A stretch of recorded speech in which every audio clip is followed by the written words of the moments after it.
Okay, am I live now? Let's see. Let's see. Am I live? There we go. Okay, I think I'm live now. Am I live? Okay, so I had some technical difficulties with the last attempt, as you guys can see. Okay, you say yes, sir. Okay, so any questions you guys have, ask away. I may make a quick Instagram video or like a link to the new live. Okay, yeah, so any questions you guys have, ask away right now. And because, ultimately I'll be here for about 1 full hour. So almost certainly, everything will be addressed. Okay, let me post on Instagram. All right. New link to the live stream.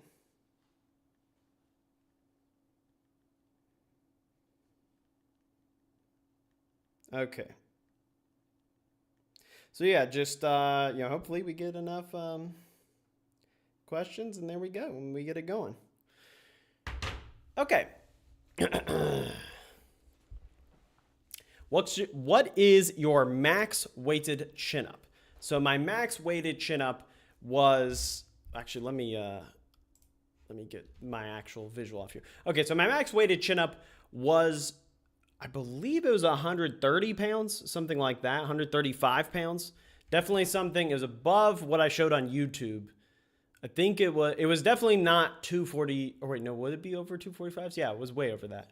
I think it was just short of 345s if I had to guess. I'm not sure. How tall are you? I'm 5'7". Verified 5'7". Exactly. 5'7.0. Which is like, for perspective, 3 inches taller than Jeff Nippard, maybe 0.25 inches shorter than Matt Ogus. I'm not sure, or if I'm taller. Have your views on nutrition, for example, bulking and cutting, changed from 2014 Candito compared to 2024 Candito? That's a good question. I would actually say no, not really. I actually think my views on bulking aged very well, to be honest, because, my main rationale for this was that hormonally, the way that bodybuilding sets it up as far as bulking and cutting is that the prime point is that it's unsustainable when you cut, is that you cannot maintain that cut level of fitness, at all. Whereas in powerlifting and in general, if you're not on a bodybuilding stage, you're not hormonally at risk of low testosterone due to being under 10% body fat. So you do have a sustainable body weight at the low end, and then you can still bulk and then maintain, as opposed to bulk and cut, more dramatically. So on principle, I agree with that. And then now, obviously, there's kind of this science-based, I say in quotations because that word gets abused a lot, but it's actually pretty decent rationale. An argument for exactly that, for just having a subtle bulk and then maintenance, subtle bulk and maintenance. Now, that being said, I do like doing the traditional bulking cut is fun. And I will say, I think one of the big benefits that is more underrated is that when you bulk to a weight you've never been at before, you just see what's possible. You get out of this idea of like, oh, I'm going to train and basically look the same. Like, you fundamentally look different so much that it does open your mind. So I think that is a huge benefit. So I wouldn't say I'm against bulking and cutting necessarily, but I would say that video and the rationale for it, I think was totally on point, and I still think it's on point. Okay, I'm glad you guys are asking a lot of questions here. So keep in mind, if you do want to support these live streams, the super chat is the best way to do it. If anybody even puts $5, even put $5 in the cookie jar, then I will for sure answer that question immediately. So that's how you skip the line, just in case it seems like I'm ignoring you. But I won't try to ignore anyone on purpose. But there's no ads on these streams. There's no paid subscriptions or any of that. I scrapped all of that. Okay, so that being said, who wins 1v1, Prime LeBron or Prime Larry Bird? I've been known as promoting Larry Bird here on Instagram stories. On one-on-one, what's funny is that LeBron admitted he lost. He didn't admit this, but he lost to Michael Beasley, supposedly, on the Miami Heat. So he wasn't even the best one-on-one player on his team. But I would give LeBron that. I don't think Larry Bird would be the best one-on-one player, but I do think Larry Bird, when it comes to team basketball in today's game, I think would absolutely torch. Okay, I saw this question earlier, so I wanted to address it. I submitted a deadlift form check for episode 12. For some reason, it didn't get addressed. However, I wanted to know what can I do to avoid chest cramps during conventional deadlift, usually at RP 8 to 10. Okay, so first of all, submit a form check right now if you haven't, and let me know your name. Just write your name in this group chat, and then if you did submit the form check, because right now I'm taking form checks on the Forever program, for this next big form check. Now, that being said, one of the problems is last form check was like 5 hours long. So if I did miss anything, it'd just be by happenstance. And maybe even I addressed it but didn't label it right, and maybe you didn't see it, or maybe I did actually miss it. So this one will be shorter. So everyone who submits a form check within the next 2 days will for sure be in, and I'll probably cut it off right then and there so that then it's more of a 15-person form check, which is my more usual form. Now, that being said, as far as chest cramps during the conventional deadlift, it usually, obviously, it relates to how you're bracing. You may be overly emphasizing depressing the scapula. You may need to simply be looser in general. If you are having tension on your pec, that's a sign that you're probably overpacking everything, because sometimes an antagonist muscle can flare up when you're overdoing the prime mover. Like, your lats still aren't a prime mover, obviously. They're just a supporting muscle. So you shouldn't be so tense that both directions are really tensing up. So I would actually suspect you're probably over-tightening your lats, which may seem a little ridiculous, but it probably is the case, because not everybody has to pull with as tight of an upper back as you would think. Some people don't even really have that much tension, even especially actually in a conventional deadlift. Thoughts on fatigued singles, best and worst cases, worst use cases. Okay, so I think fatigued singles, I think first of all, it obviously depends on how do you define what is a fatigued single. So if you're saying just you're not peaked and you're just doing singles year round, absolutely, that's how a ton of people train, that's great. If you're saying fatigued single within the context of the workout itself, so you're saying Steve Denovi, I know he programs like this sometimes, where you have, let me turn down the audio just a little bit, where you have, for example, a single after sets of 5 reps. So you do maybe a 1x5 on the squat, and then a single, then you do a back off 3x5, something like that. And I would say that's very specialized. So I would say probably the worst case for a fatigue single would be something like squatting after deadlifting. I think that tends to not be worth it. And some people do it and then do a single. I think that's not worth it. And I think ultimately, singles can almost be usable in almost every context for powerlifting, except the question is just, is it necessary? So I'd say the worst case scenario is if someone's already plateauing and then still hitting singles, and they hit singles before they reach that plateau. That's where it's like, you got to wrap this up. You got to try something different. You have to fundamentally, take a break from that intensity zone and maybe go to triples, doubles, 4-rep top sets, and just refresh your expectations. And it's very possible that you're sensitive to intensity when it comes to fatigue. So it could be your singles are actually causing fatigue. And that's the big point where I'm not going to say I disagree with Mike Tashir, but with RTS and with some of the rationale as far as the way they talk about training, I've seen Mike kind of talk about how singles really aren't that fatiguing because it's low volume. But there are certain things that are out of the context of just what we know scientifically, because we don't actually know how fatiguing intensity is on each person. But it's very obvious from a practical, and I know Mike would agree with this, is it's very obvious in practice that some lifters do get way more beat up, even from just one powerlifting meet, even if it's just 3 total reps per lift. They feel super beat up, whereas some people don't at all. So I'd be very aware of that. But yeah, I'd say overall, it's just you don't want to put yourself in a very narrow box. And if you find yourself like trapped, that's where you want to get out of that spectrum. Whereas every other use case really can be justified and can be a great thing. Hey Johnny, thanks for doing this. Do you have to be at a caloric surplus to gain strength? If programming is solid, can I eat at maintenance? 100% you can eat at maintenance. You absolutely do not need to be in a surplus to gain strength at all. You can gain strength, especially even more than you can build muscle, regardless of caloric intake. And even then you can build muscle in the maintenance. Obviously that becomes to a very minor extent. But when it comes to strength, you see it all the time where, look at Taylor Atwood, look at Austin Perkins, look at just about every powerlifter is competitive. A lot of them actually progress better too when it comes to competitions, when actually reducing how heavy they get in the off season, because eventually you have to come down anyways.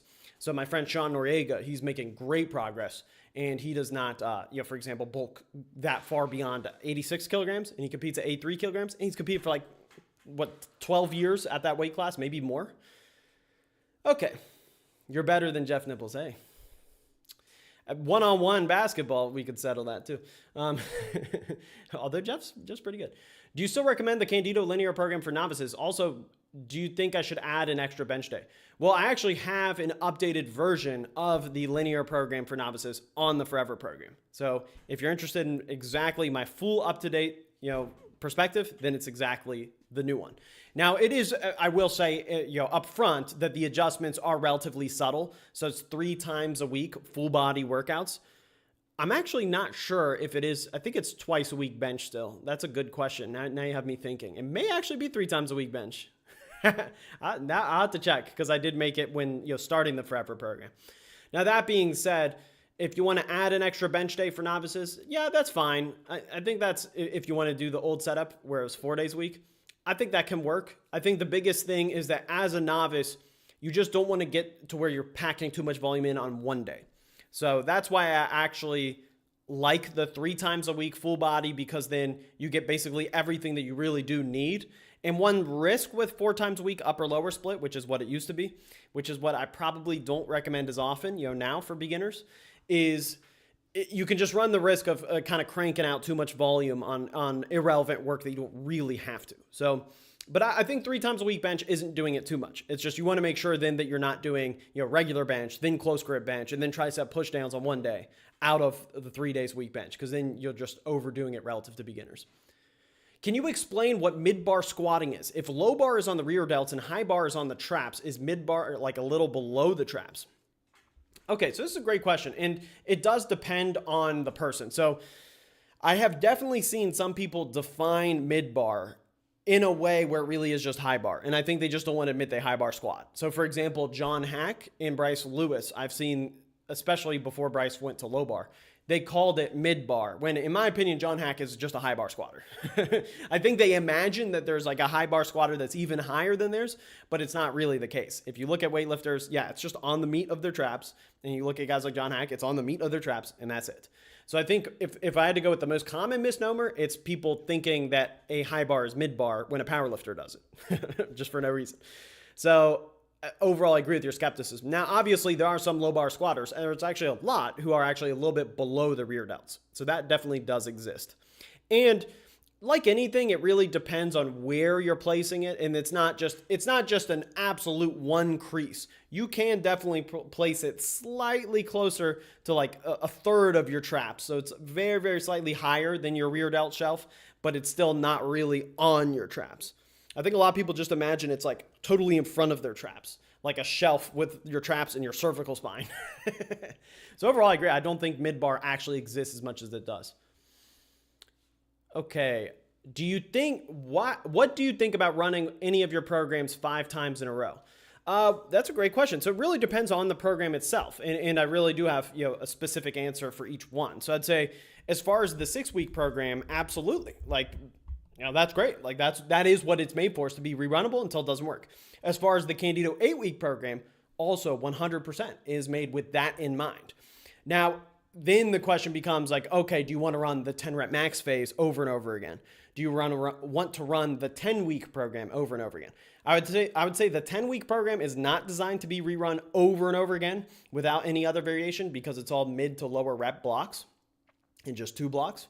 And then the 10 rep max phase, I think you would have some issues if you just keep running volume work and higher reps and then you don't hit those lower reps. I do think you're missing out. And some people have kind of asked me about that, where they want to run it 3 or 4 times before then going to going heavier. But that usually doesn't work out as well. You want variety in your training, because periodization ultimately does work. But with the 6-week and the 8-week program, the magic to that is they are more intermediate programs in that you have that periodization built within one phase. So as you rerun it, you're actually getting a very even spacing of 2 weeks of higher reps, 2 weeks of mid reps, and 2 weeks of lower reps spread all throughout. Proper weight for powerlifting of a 5'10 or 5'11 man.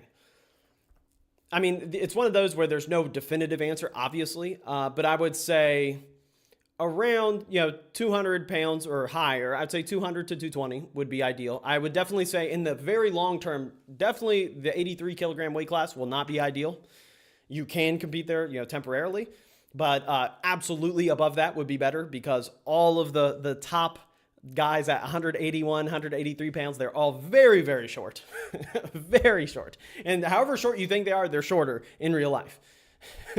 But I never, the thing is, I never recommend someone get beyond a certain body weight, because at some point it's just not healthy, like there's no reason to, force yourself to have to be 235 pounds, 240 pounds, just because a chart says that's what you need to be competitive,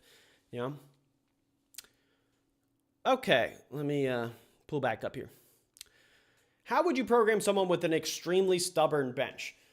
This is a very good question, and it's a very logical answer here. Is that the best way that you want to do it is, first, you want to get up to 3 times a week bench if you haven't already.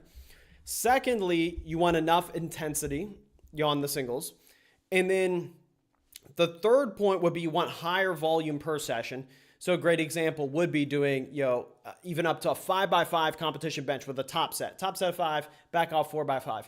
Then do 3 sets of feet up bench. Then do, then actually you don't need anything else on that day, but then have another day of the week where you are doing, competition bench, 3 sets of high reps, and then also, 3 sets of feet up bench, and then potentially chest work for 2 sets, and then potentially tricep work for 3 sets, and then a lighter day in between. And for most people, that's going to be a really big spike in, stimulus versus what they're used to. A lot of people have this plateau, but they're really only doing just like competition bench for like a 3x8. And then maybe another day they're doing like a 5x4 or something like that. And they're not actually pushing themselves with those variations. That's why I like to do twice a week on feet up bench, or twice a week on close grip bench for people. And that tends to really break through plateaus well.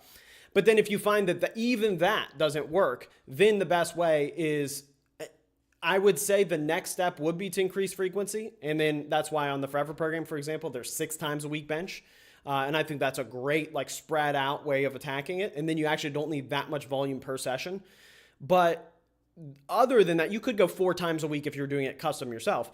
And then after that increase, then you could experiment with a second day of some type of singles. So you could have one day be a heavier day or ramp up singles, and then one day be like an RP 6 or even RP 7, but with 3-second pause bench singles, maybe for a 3x1, and then volume.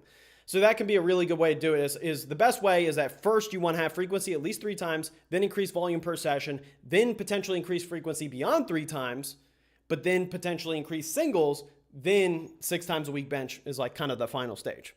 So all of those stages, but the point is that you want to first start out with a little bit more volume per session before you make that necessary frequency jump, because then that frequency jump does shift how you're structuring everything. How does one classify if they'd be a beginner, intermediate, etc.? If I've been training for 20 plus years consistently, but for reasons have the numbers of someone a few years in, what am I? Okay, this is a very easy answer for how I classify it. And I think it's the only way that's relevant, is all it comes down to is rate of progress. So the way you want to define it is you're a beginner, and I kind of touched on this a little bit in my 6-week program video. If you're a beginner, 1 week to 1 week to 1 week to 1 week, you make all of the adaptations. So you're fully recovered going into the next week, which basically means you can add 5 pounds, right? Just that simple. So a beginner can add 5 pounds across weeks. An intermediate lifter can add 5 pounds across a month to 2 months. And then what I consider to be early advanced is the moment you need 15 weeks, 12 to 15 weeks, and you need 3 cycles within 1 macro cycle. So 3 mesocycles, 1 macro cycle, to then make that 5 to 10 pound PR. And I would consider that early advanced. And I'd say, obviously a decent amount of people do reach that point. But so that's why the programs are set up the way they are. For example, like beginner linear program is 1 week, 1 week, 1 week. 6 to 8 week programs are intermediate programs where you can just run them over and over again. And then that's 1 to 2 months. And then, like I said, then after that, then you have to start stacking things together a little bit more elaborately. So that's really all that matters. That's all that matters when it comes to defining that. And obviously a lot of people do eventually reach that early advanced stage, and then early to mid to advanced to late advanced. And I would say that the periodization structure doesn't really change that much from early to late advanced, other than you just start really learning yourself and picking and choosing your spots of when to push things. Why do you think most people get stuck at the intermediate phase? Well, That's a great question, because I'd tell you it comes down to two things. First of all, I don't know how much I agree with that phrasing of it. I do think a lot of people define themselves as intermediate because they're looking at genetic freaks and they're like, why am I not there? When it comes to even Austin Perkins, you could argue he's kind of an intermediate powerlifter, even though he's the best powerlifter in the world. Like, I would classify him as early advanced because he does have that structure of 3 cycles leading into 1 macro cycle. However, his progress is very good. Like, he might be able to progress in a 2-week phase, or 2-month phase. He might be able to make real progress. So I would say the initial answer is, I think a lot of people put themselves down and put other lifters on too high of a pedestal. And then the second answer is, I do think beyond a certain point, it's kind of not worth it for a lot of people beyond a certain point. So what I mean by that is that even with those advanced lifters, you don't see a lot of Austin Perkins, John Hack, Sean Noriega type guys grinding to the point where they actually, are making only 5-pound jumps a year on a lift. Sean has pushed through, but you don't see a lot of that while staying natural because, eventually it is hard. So I do think a lot of people don't give themselves enough credit for the fact that, I know of some people who have regular lifts, who squat 405, who have trained harder and longer than Austin Perkins. Like, I know that. That's a fact. Like, and I've seen it. And, sometimes those guys really can continue to make progress, and it's admirable. But I do think the main reason is, if you guys are familiar with the book Atomic Habits, it's a great book on this, is that, basically you want a certain behavior, you have to have a feedback loop that rewards it. So if someone's truly advanced, like late advanced, if you get late enough advanced, it kind of sucks. Candito 6-week versus Candito 8-week for an intermediate lifter. Prio, I don't know what that means. Prio is to build muscle. Oh, priority is to build muscle and get stronger in the shorter time. The way that I frame it is that I believe in the 8-week program, number one. I'll say that. I'd say, well, if you're trying to build muscle too, just in general, like biceps, for example, and you don't care about bench as much, then I would do the bodybuilding version of the 8-week. So I have a version of the 8-week. It's, I think, version 5. It's the one that I actually do as far as, the combination, because it's totally bodybuilding upper body, powerlifting lower body. And there's just no, variance like that for the 6-week. But overall, I would say even if you were to just run a version 1 of the 8-week, I would still recommend the 8-week as my number one, because 8-week does have, it has a little bit better balance overall, and it does tons of quad work. You have leg extensions on day 1. You have 3 sets of hack squats at the end of the week. It's just you have a 2x7 instead of a 7x3 on the competition squat. So it's actually more balanced, and that's why it's more of how I program now across the board. I would say the 6-week is more of, if you just want to run a program to just turn your mind off, that type of thing. Okay, so you say, any chance you will make the 6-week program 2.0 available anywhere other than the Superset app? No. Right now, no. The Superset app is really what I want to do long term, and I will probably have even more sheets on there. So like I'll do a variety of things on there. But unless I shift just everything, I do want everything to be pretty centralized so that nothing's like slacking. Because I just finished a Q&A. I'm going to have form checks on there. Like I'm going to put my all into that. And I know it takes some getting used to sometimes format-wise, but honestly, I really like the web app format. So for now, that's the plan, unless I just like made my own app at some point and then just moved everything over. But I think the biggest danger is having, kind of a split attention, because then people can get screwed where something's not getting updated and go like, hey, where's this? But I have seen school.com. I've heard that that's good, the Hormozy website. I've thought about that, but Superset's where it's at right now. Generally, how to break actually, wait, there was one that I wanted to answer. Oh yeah, thoughts on self-defense / Second Amendment from a Christian standpoint. That's a great question. That's why I wanted to answer it, because it's just a break from the training questions a little bit. I do think you have to be careful when it comes to associating politics with religion, is that, you can be a Christian and be against the Second Amendment, in my opinion, and you can be a Christian and can be for it. Obviously, Jesus talked about both, turning the other cheek and loving your enemies and forgiving everyone. But at the same time, he came to bring a sword, not just peace, and he said that as well. And he said, if anybody, if anybody endangers one of these little ones, it'd be better, to basically hang something by their neck and like throw them in the sea or whatever. So there's a variety of principles going on all at once. I think the law does a pretty good job as far as, obviously the 10 Commandments, some people misunderstand it to be thou shalt not kill when it's really thou shalt not murder.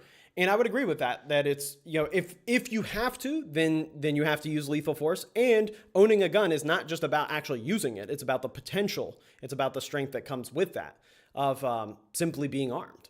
So, but yeah, if I was ever in a situation where I could use a gun against someone, and if there's even a tiny chance or tiny way I could get away from it without having to use it, I do think as a Christian, you do have a burden to do exactly that.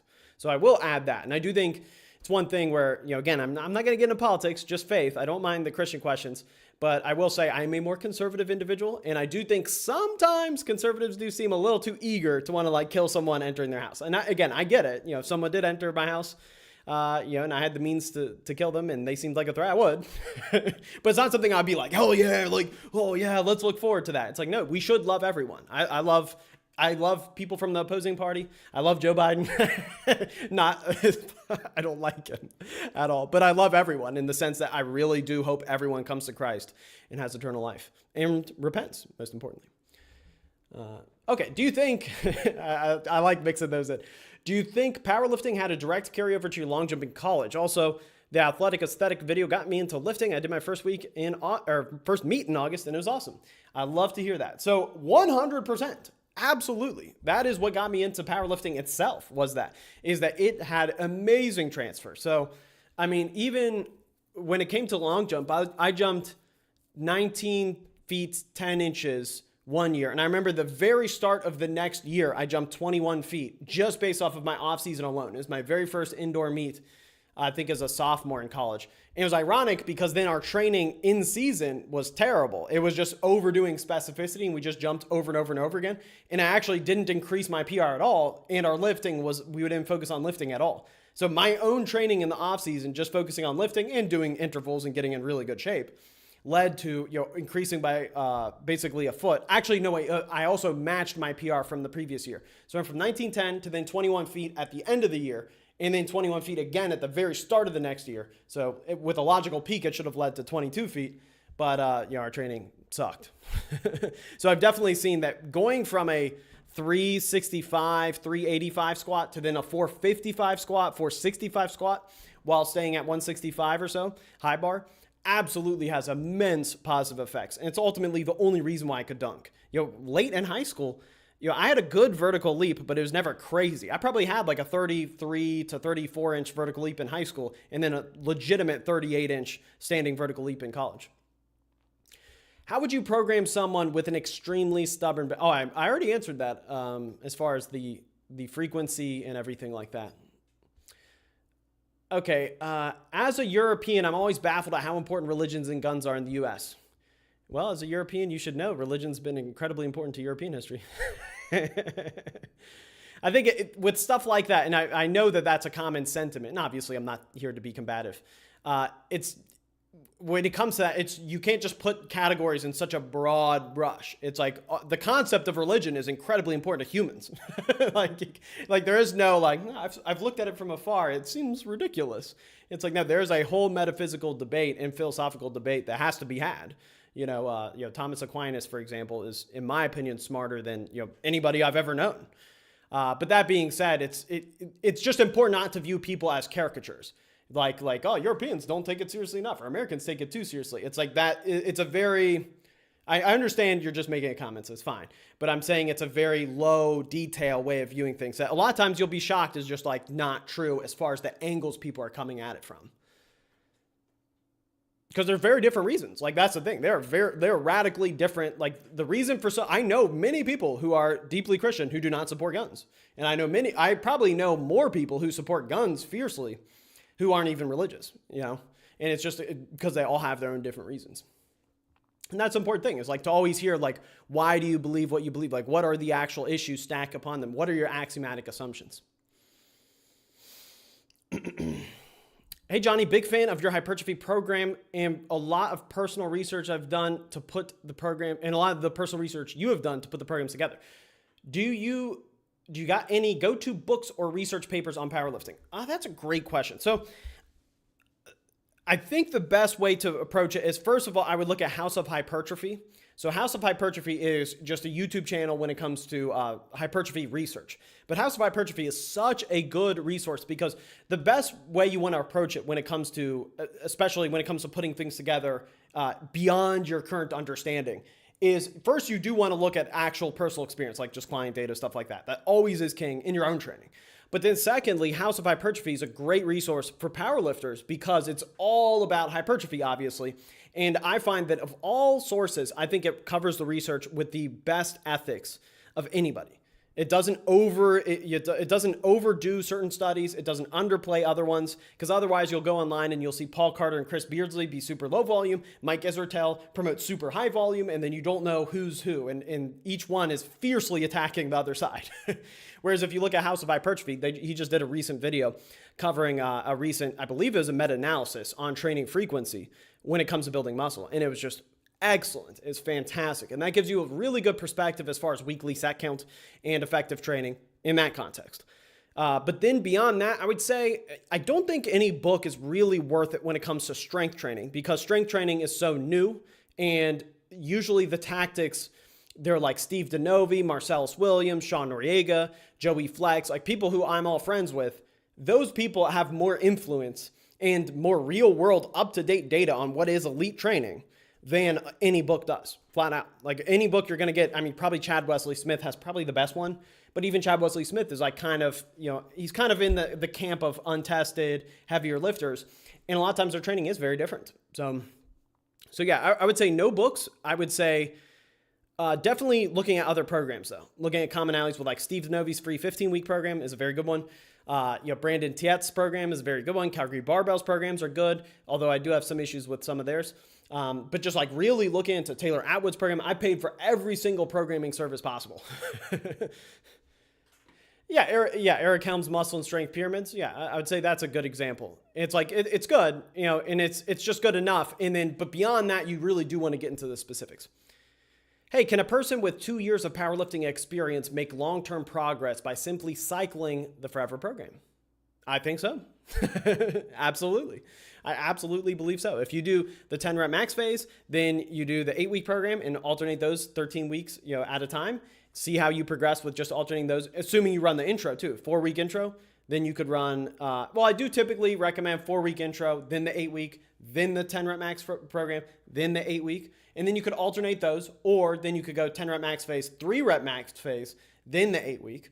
Or you could go 10 rep max phase, 3 rep max phase, then the 10-week program, which is a peak similar to the 8-week, but then lower reps all throughout, more block structure. So yeah, absolutely. That's absolutely what I want. When will you bring back the OG shirts? Soon, very soon. So I'm trying to release shirts this month, and I have some really, really good ideas. So the main thing is the OG shirts, I would want just 2 of them. It would just be the Think Deep, Squat Deeper one, and then the absolute original one. And then beyond that, I have a whole line of definitions shirts they're really funny, that I really, really want to release.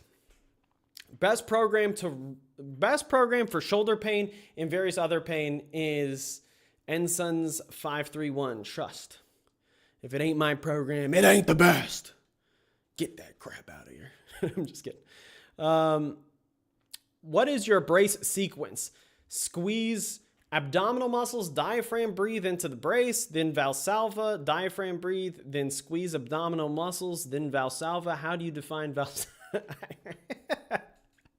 I gotta be honest, this is the most detailed question about brace. How do you define Valsalva? That feels like how do you define woman? Like when it's like a gotcha question. How do you define Valsalva? And it's like, I don't you breathe?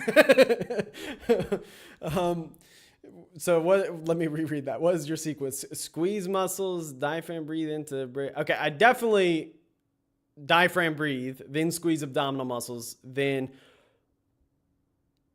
I would say diaphragm, breathe first for sure for me, then squeeze abdominal muscles, then Valsalva. I don't even think I would say squeeze abdominal muscles, because you want to push against the belt. And I know this is like very pedantic, but I wouldn't even think, I would think about pushing out. And so I would say the push of the abs out is probably what you would define as the Valsalva. So I would actually say it would only be breathe and then Valsalva by pushing the abs out. And you literally feel that hard abs against the belt, but never locking the abs in a way where you're contracting inward, if that makes sense. Like never letting your stomach go down while you're doing it. So I would say you breathe in and then you lock it out. And that's the way to put it. So I'd say it's a 2-step process. In my opinion, the Valsalva is concurrent with that.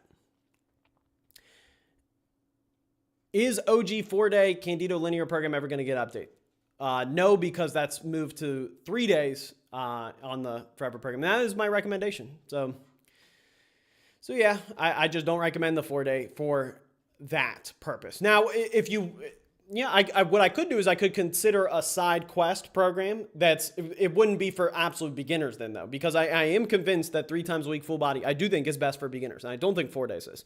Now, if I wanted to do maybe just a general strength training program, so to kind of take a similar approach, but then start to get more expansive with the volume, especially bodybuilding volume, then and have it just be linear like that. I could do that. I could potentially do that as a side quest program. That'd be in the side quest. I could see if there's enough demand for that. And because ultimately I've also wanted to make a program that's more for jumping as well, and it would be in a similar structure. But the main issue is that in upper lower split, you just end up doing too much junk volume for true beginner for what they actually need. And I mean beginner. Should I use wrist wraps instead of mixed grip as a beginner? Oh wait, have there been any super chats? I don't think so. Oh shoot, there has been. Oh my gosh, $20. And is that American dollars? And I did not, I'm sorry. I'm so sorry. I haven't answered this. Okay. Shalil says, thoughts on inclusion. I am hyping it up, but seriously, thank you. Yeah, but kind of joke, obviously. Thoughts on inclusion of power cleans and starting strength beginner programs. Also compare value today versus 20 years ago. Compare value today versus 20 years ago. I don't know what you mean by that. Thoughts on explosive training in general and specifically for powerlifting. Okay, this is a great question. So the best way to view it is, I think that explosive training is good. I think explosive training can absolutely be fun. Do I know who Weeze is? Yes. I used to follow him. And then whenever people do this picture, they do this where they're not even looking at the camera, I immediately unfollowed. I'm just like, why am I looking at the side of someone's head? Like, it pisses me. They just do this, and it makes me mad. So I immediately unfollowed, and I was mad that I ever followed him, just for that reason alone. Okay. But I wanted to get that off my chest. Yeah, I've seen people do that. It just annoys me. A lot of Gen Z annoys me. But to get back to the power clean point is, I think when it comes to explosive training, I think it is useful, but it can be done much better. So I recommend trap bar deadlift jumps with 4 to 6 reps, 3 sets of 4 to 6 reps, and then jumping with the trap bar with it loaded like that. Because the reason being is you're going to be able to use way heavier weight than on a power clean. Obviously, there's zero technique, and you're able to use 100% of your power. So you're able to transfer maximum force, which is strength, into power. And it's much easier than to adjust the load. So for example, some people do jump squats with the barbell on their back, and that's what I used to do. I actually got great results doing that with full squats, having partial squats with jumps with literally like 315 to 405 on my back, jumping up and down. The only thing is I can get a little dangerous. I can get a little crazy. But even there was a Great Britain sprinter who also did this as well. And so he got great results. I forget his name. He ran under a 10-second 100-meter dash. So it's a very good explosive training tool. And it's way less technical, and you're allowed to use way more weight. So I would way rather see someone do that in them box jumps than power cleans. But overall, I think that it is a good idea. I do think doing some explosive training, I think if you just care about that, is good. Now, do I think explosive training translates to powerlifting? No, I don't think it does at all.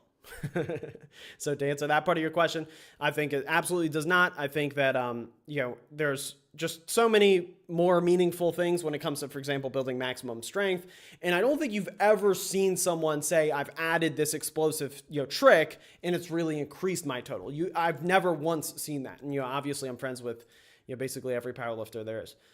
Why did your approach to the Candito advanced squat program change? I gained 20 kilograms on that when I was a noob lifter.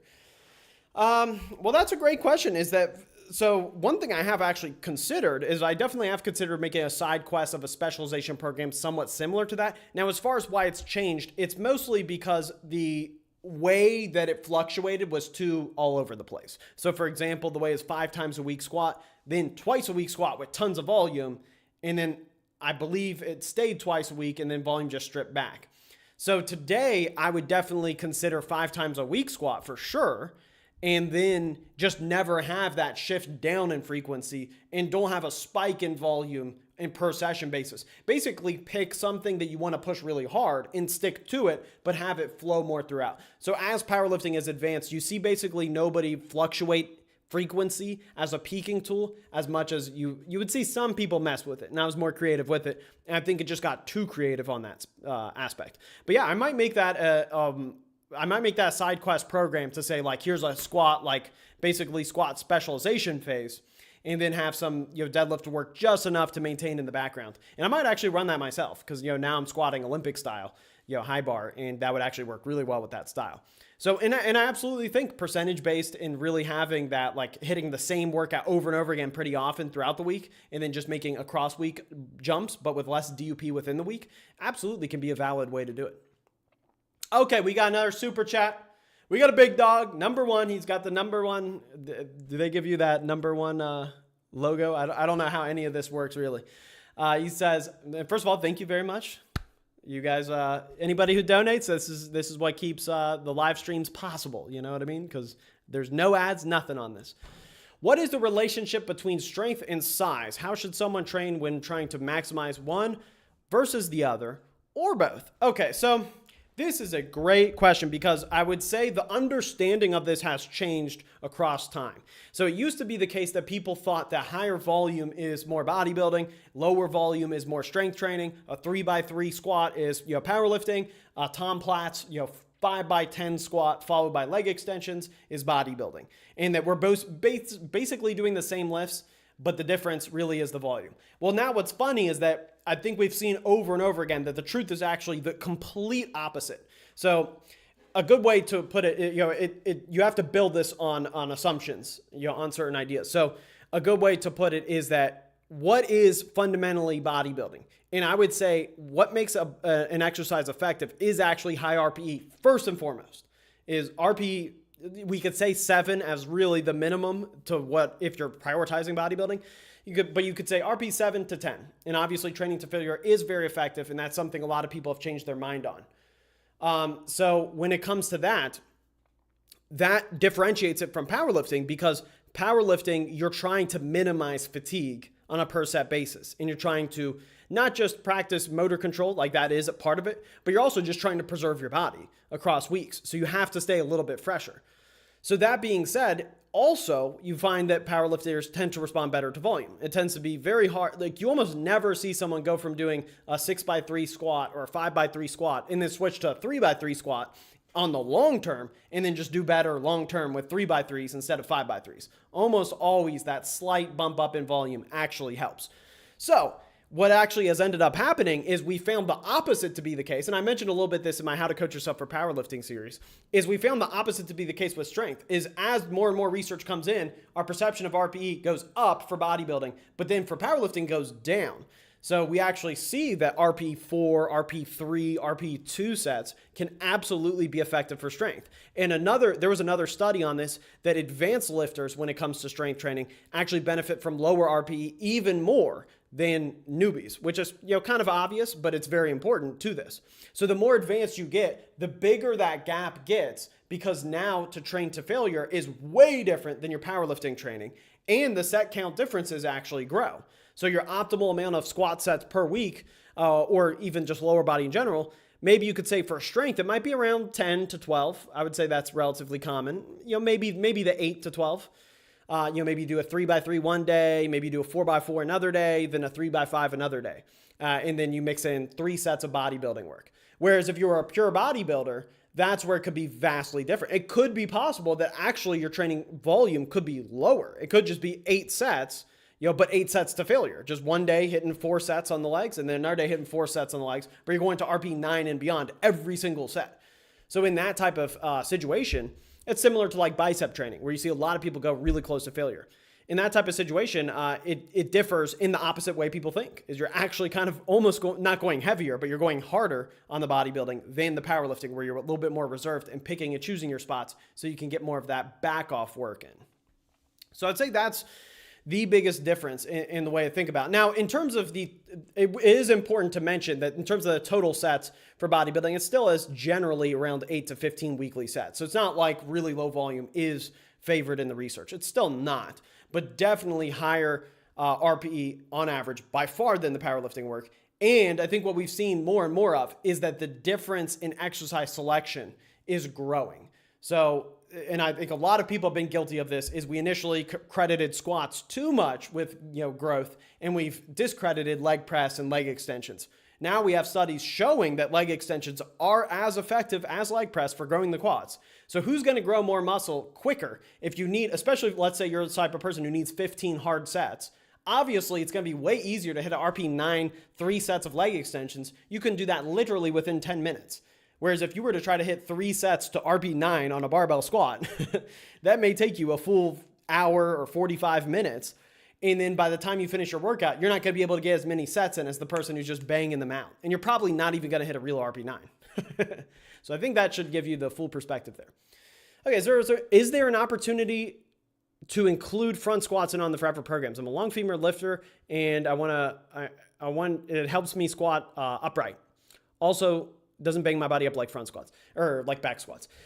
Yeah, you know what? I'll actually add that into the program as far as one of the options, because I would say if you are to do it, there actually would be a slot. It would be the high bar slot. So it'd be any type of slot where if you're running a version 1 of the program, or if you're running the intro, let's say the high bar squat slot, or if you're running version 1 of the 8-week, instead of that high bar squat slot at the start of the week, do front squat. So absolutely, you could just take that and just kind of to yourself do it and just make a note. But I'll probably add that into the actual program itself right there. It is not the typical one that I recommend, for everyone. So it is a more unique case, but that absolutely is a valid option. So anytime you see, I would say a low bar pause squat or a high bar squat, that's where I'd want you to put it in, but nowhere else. Don't put it in the competition squat, slot for a 3x3, for example. Favorite brand of singlets? I've always been a fan of Titan. Because it helps so much. 47-year-old strength enthusiast. Should I use Bulgarian split squats as my main in the second left day of the week? My first day is the main set of squats, or should I just squat lighter? Thanks. I'm trying to figure out what you're saying. I would say if you're thinking about, man, that's a good question. So assuming you're just talking about a program in general, yeah, just on leg day, I think it depends on what you value the most. If you're trying to build as much muscle as possible in this phase and not increase your 1 rep max as much as possible, I absolutely would do Bulgarian split squats and push it harder. This connects back to what we talked about with the building muscle point, is that if you want to build as much muscle as possible, going hard is number 1. And then all the exercise selection around that becomes negotiable. Whereas if you're like, okay, I want to build my 1 rep max right now as much as I can, then squatting lighter would be better. And that's the paradox, is a lot of people think that by squatting lighter that they're actually playing for the long term more. But a lot of times you actually get a really good short-term boost from lighter squats being added in, because now you're getting the frequency without the fatigue. So that can be a good thing, obviously, if you do want to lead into 1 rep max, but it can actually be kind of almost getting greedy if in the long term you want to build muscle and that's your top priority, or you want to build long-term potential. So if in doubt, I actually would lean towards the Bulgarian split squats. And then if you absolutely needed to, then you could eventually add in light squats and the Bulgarian split squats. And then if you find, okay, now that's starting to redline me, then you could take out those Bulgarian split squats and then peak. And that would be a very effective way of doing it. Thanks for answering. You're very welcome. Okay, how much more time? Okay, we have around 10 more minutes. Okay, let me make sure there's no fan funding. Okay, that's how that works. Still can't believe that. $20, beautiful. Okay, what in the early exposure to sport that made you gravitate to powerlifting, not some popular sports like football, basketball, baseball? Great question. Okay, so first of all, I was into basketball. I did play basketball. I got a jump shot, baby. I got some dribble moves. But I'm 5'7", so that only goes so far. But I played high school basketball, and I would definitely say amongst my friends, I was highly above average. And that's why I could dunk. Like that's why that was a goal of mine, with the lifting. But then I did college long jump. So I did track at a D3 university or D3 college. Technically it wasn't a university. And that was great. And that went really well. Like I was good at it. Like I wasn't, obviously wasn't like a D1, professional long jumper or anything, but I was good at it. Long jump 21 feet, by the time I was like 19. I think had I stuck with it, I definitely think I could have long jumped 22 feet, which, is a slight regret. Like I do kind of wish I long jumped a legit 22 feet because I know I could. So I was always, athletic and good at sports, and powerlifting helped me, be good at it. And at the same time, I competed at nationals while doing college track. And then I was just like, winning nationals. It's like, hey, let's try this out. Let's see what's up with this. So I've always loved lifting deep down to my core more than anything. It was almost like, I'm sure a lot of you guys can relate to it, where if you're kind of like struggling in life or whatever, or you're stressed out, it's almost like lifting is the thing that you're doing no matter what. Whereas everything else kind of feels like work, or you have to think about it. It's like, okay, so I got to go to class, then I got to, go to track practice. But no matter what, I'm going to get my lift in. Like that wasn't even a question. So it's like I would have times in college where it's absurd, where looking back, I can't even believe I did it, where I would play basketball literally for 4 hours, practice track for 3 hours minimum, and then lift for an hour after all of that. And then the lift went really well. And it really did help me not overthink lifting. And I would just squat 1 time a week, 3 sets of 6. And I did that until squatting, I think 425 for 3x6, until then taking it more seriously. So, it worked really well, pretty late. And I was only like 169 pounds. Okay, let me see. Is there any... For non-powerlifting general strength athletes, do you still recommend running the 10 rep max phase, or can they simply go into the 8-week, 3 rep and 10 week? You never have to run the 10 rep max phase. You could always go intro 8 week. Yeah, you could always do that. Go intro 8 week, 3 rep and 10 week. That's absolutely fine.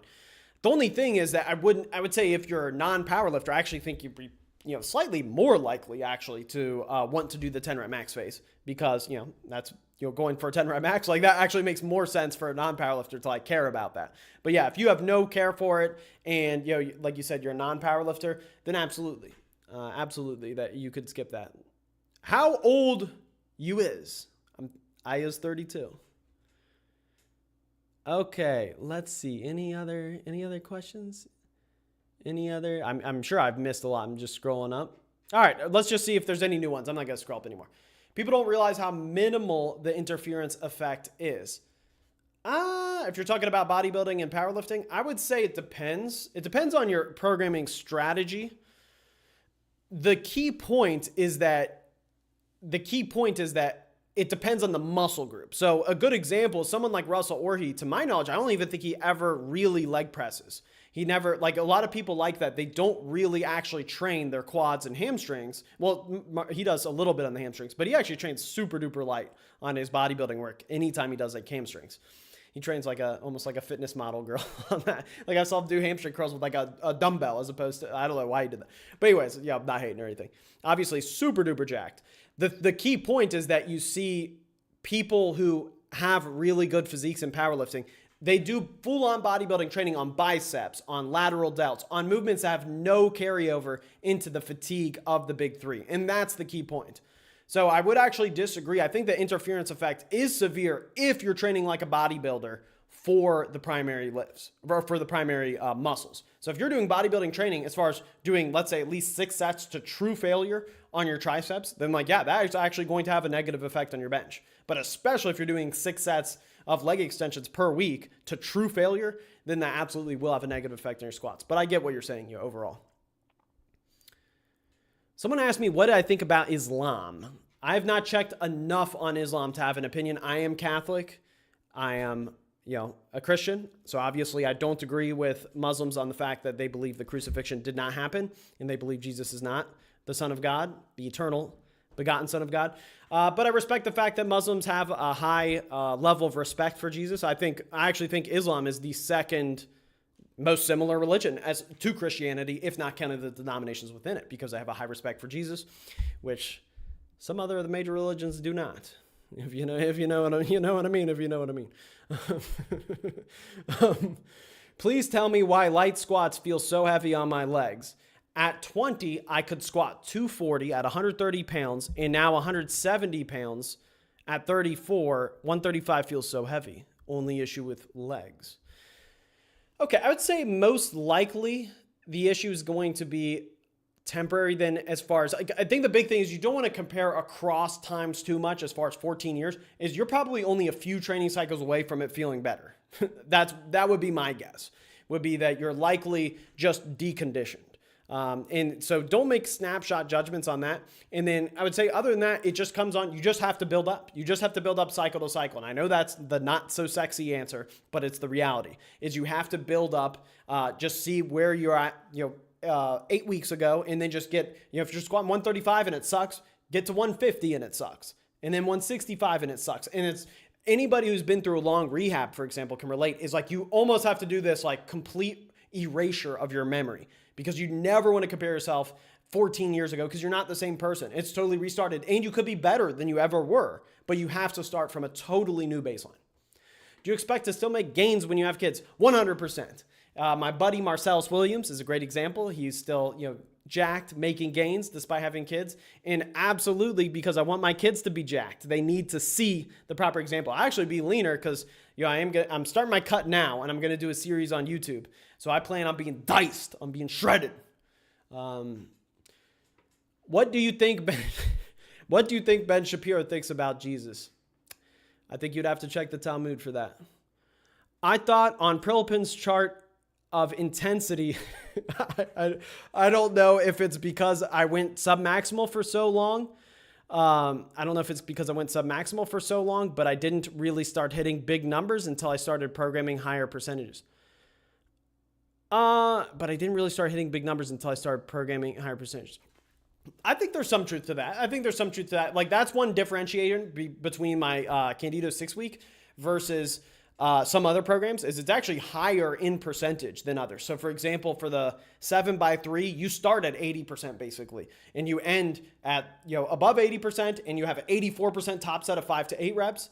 And then also the week after, so by week 4, you're doing 84% for a 6x2 back off and a 7x2 in total. So 7 sets of 2 with 84% or higher.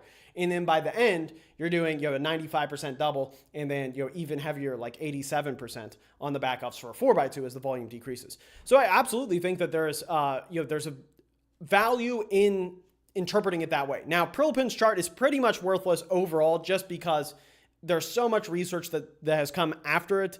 And it's incredibly individualized to a point where I would say it's just about worthless. It really does depend on the person as far as how much intensity you can handle. And typically the best way to view it is the more intermediate and even earlier you are, the higher intensity you can handle for more sets. And then as you get more advanced, usually that slowly falls off, with the exception of if you're really well built for a particular lift. So if you're, for example, I can program my squat like an intermediate if I'm like full on going full force, because I am built to squat. So I can handle higher RPE on average. I can handle higher intensity on average. I could probably do 10 sets of 3 with probably 88%, maybe even 90% of my max, which is absurd and would be super hard. But if I really rested 15 minutes, I think I would get almost all of my strength back for 10 whole sets. Whereas a lot of people, they would just spontaneously combust at the idea of that. And there are certain lifts where I would, like with deadlifts, I would not be able to do that. How to get over a heartbreak? Great question. The biggest key is that you need to focus. I know it's cliche to say focus on yourself, but you do. You need to focus on bigger things. So you need to focus obviously on developing your own skills. I do think there's value to the red pill in the sense that, looking at things objectively, as you get older, you'll look back and you'll go, oh, I get it. Like, I get why it didn't work. It never could have worked. So I think that's a good way to view it, is like, you're not one begging text away from it working. It's just, it didn't work. It won't work. Don't go back to it. Move on. And maybe, I know this is like the harsh part, is you have to always think maybe they're right for it not working if it wasn't even your choice, because you just have to be a better person completely. And then take the opportunity to completely both rewire your brain and your habits, but also look at things kind of harshly, that like in the end of the day, your socioeconomic status and your like attributes, your popularity, your stats really do matter a ton, and love is kind of fake and not real on some level, on some level. But then it becomes real as you grow together. But you always need those traditional roles. And ultimately, that's what, in my opinion, leads a lot of people to Christianity. And what should is that you do learn that your roles are explicitly in the Bible as far as how you should carry yourself. And then the key point is then you shift the cards into your hands, and then you act 100% ethically, because you're called, as St. Paul makes clear, and I believe Ephesians, you're called to treat your wife as Christ treats the church. So you're called to make all the cards in your hands and then treat one woman very, very well in sacrifice and die to her daily. But don't be a cuck about it. You know, she obviously has things that she has to do for you as well. Like everybody is joined together in their roles. But the key point is to not get your leverage up and then be like, yeah, I'm gonna screw these bitches or something. It's like that. That leads to a path of destruction, both in yourself and others. Yeah, get over, focus on yourself. Exactly. But the key point is you need to both progress in yourself and then love everyone. And that really is the key point. And that's the point that I've definitely, seen. And just even when it comes to questions where, like, if someone is antagonistic about like Christianity or something, I really don't hate the person. Like some people, say I'm cringe for being Christian on YouTube, and it's like, that doesn't affect me at all, because I think this is way more important than that. And I don't mind that. And we know for a fact people will say that, because that's literally what the Bible says, is that if you're mocked, in my name, you'll be rewarded in heaven. Things like that. So not to go too far. Love is kind of, yeah, exactly. I mean, I think actually the best viewpoint that I've gained is that, when you do become Christian, and again, this is why I do think Christianity is truly the only answer. That is my opinion. And I will not, pretend otherwise. And I think the true beauty in it is that you realize you love Christ more than you love your wife. And Jesus actually says this. That's what's funny. That was one of the points that drew me so much to Christianity, is I've always thought that it doesn't make sense that I could go to hell. I used to be an atheist, and my brother goes to heaven because he's a Christian. Like, how could he even enjoy heaven then?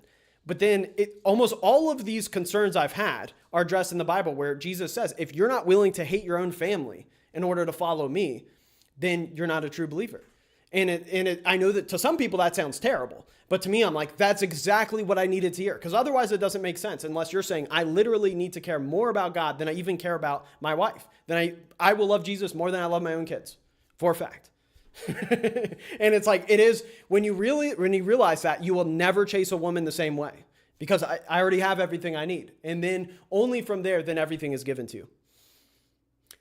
Do you have another liftoff with Half Natty Daddy Candito? First of all, thank you very much for the $20. That is very, very generous of you, Ninja Cat. If you convince the old man, I may need to bring him on a live chat one time. Actually, I'm going to visit Ohio, for Christmas, and for my godson's baptism. So I might lift with my brother, actually, if you guys want that. Now, the only thing with my dad is that he is 70 now, and he lifts a little, but I think he's fallen off a little. Like, just as far as, like, he's not like, a bodybuilder right now. He does some jogging and things like that. I mean, he's just old. So it would actually be funny if I bring him on and everyone's like, all right, this is kind of, he's 70 now. But yeah, I mean, if he's down for it, and I'd actually be curious, because I don't see him that often. I only see them like one or two, probably one time a year. So you still got some muscle mass, though. So yeah, I'm going to visit Cincinnati, and I'd definitely be down for that. How would you go about managing fatigue for a conventional pooler who also uses a very hinged low bar? When I did my last peak, I hurt my low back even after reducing my volume in the last 1.5 months of peak. How would you go about managing fatigue for a conventional pooler who also uses a very hinged low bar? Oh yeah, I see what you mean. I think that's a tricky one. I do think that you can bias things. You said you already decreased volume. I would say the other point would be picking your spots very carefully in terms of intensity on the deadlift. I think the biggest thing is that you don't want to compromise too much on the squat volume. So if you start doing that too much, you will be screwed long term. So that's what I would do first. First, I would be very concerned with, okay, how can we limit conventional deadlift intensity? So keep volume there. You may need to just not do conventional deadlift singles at all, and then still do squat singles and squat volume. I find that pairing often works really well, because then you can still turn it on for the conventional deadlift. But beyond that, I would say if that doesn't work, just throwing out all the top end intensity and just doing straight sets on deadlift and taking that big jump at the end.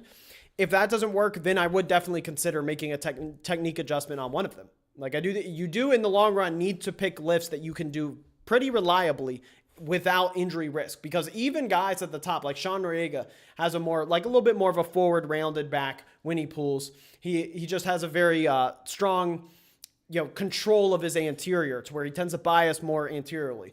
And he does not have any duck out, lower back, extension. And he always is 100% injury free on his back. If he ever gets injured, it's his knee or his hip. And that's how you have to do it. You want to bias what is indestructible. So I would very strongly consider changing one of them fundamentally then, if you can't get your lower back truly indestructible, because you only want to rely on it if it's reliable, which, I know is easier said than done. Purely in terms of value for training hypertrophy, do you see any value in exhaustion? Okay, by the way, 5 more minutes. 5 more minutes. 5 more minutes. That was 10. 5 more minutes. So do you see any value in training purely for hypertrophy to do pre-exhaustion, leg extensions before squat patterns? It's one of those things where when it comes to fun, I think it's fine if you want to limit load on the squats. I get why people do it. Do I think scientifically it's supported? No. I don't think conceptually it's supported. I think this is where Chris Beardsley does a very good job. I do think Chris Beardsley and Paul Carter overstate their case on some issues, but on this, I think he does a perfect job, where ultimately fatigue is not the same thing as muscle growth. So fatigue is a separate process, and even CNS fatigue, for example, would increase in this case. And when CNS fatigues, it reduces your ability to activate muscle, your actual muscle activation from your, neurons, right? From your, I forget some of those terms, I forget in between, but the main point is activation is not the same just because you're near failure. So that's a big mistake. It's the same reason why myo reps, for example, they induce more fatigue in relation to activating reps. So that is a very important thing, because then if you're planning for weekly volume, effectively with pre-exhaustion, you can do the same amount of sets, but with more fatigue per set, and you still only get the benefits of those sets or less. So, and then you get the downsides of that fatigue. So basically you'll be redlining sooner. So if you're trying to save time, I would rather someone do myo reps after, because myo reps have been proven to build more hypertrophy on a per minute basis. We know that for a fact. Obviously it's very logical, but even then that still has that issue that I just talked about. But with pre-exhaustion, I think you're not saving as much time, and you're just very deliberately kind of screwing yourself in that circumstance. So I would not do that. I would not do it, because mechanical tension increases hypertrophy, not the pump, not metabolites, not just fatigue, not CNS fatigue, especially not CNS fatigue.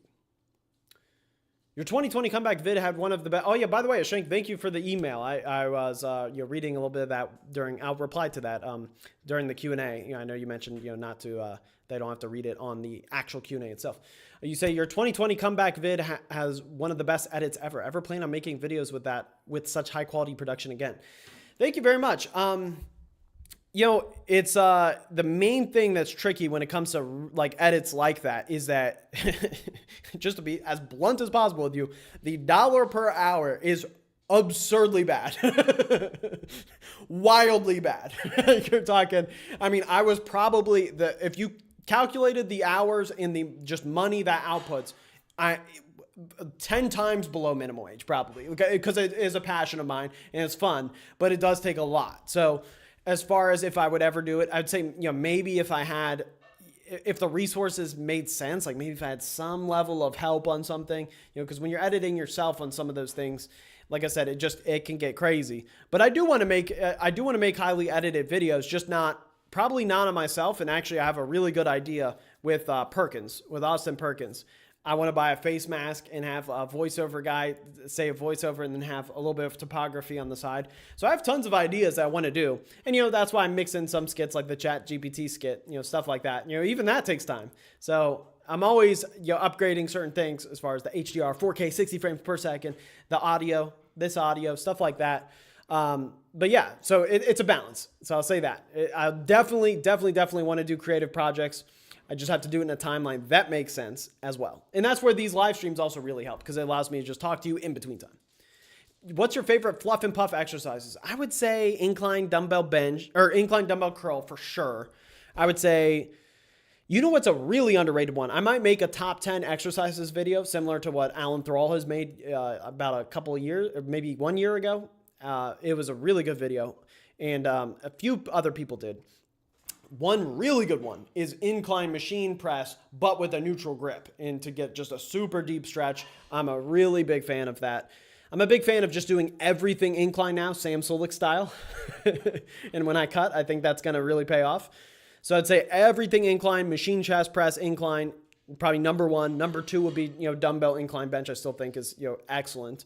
I tried lying, the full on laying down curls to get the deep stretch. I find that that's okay, but not great. I like the incline dumbbell curl better. Another super chat. Okay, this will be the last one, unless anybody else super chats, and then I'll keep going. But thank you very much, Jay. I think you super chatted before too, didn't you?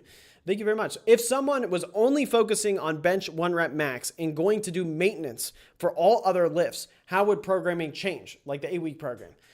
Ooh, that's a good question. Okay, I don't think that would actually change, generally speaking, because the thing with specialization programs is they change only when there's overlapping fatigue. So for example, with the squat and deadlift, that's where you have to pick. So that's why in the 10 rep max phase, it's 10 rep max for both bench and squat because they compare together, no problem. Unless you're a very rare case of a low bar, untested lifter who bloats a lot, who then has issues with his elbows. Like Tom Martin tore his bicep squatting, which, not to laugh at it, I just find like crazy. That's like, how's that even possible?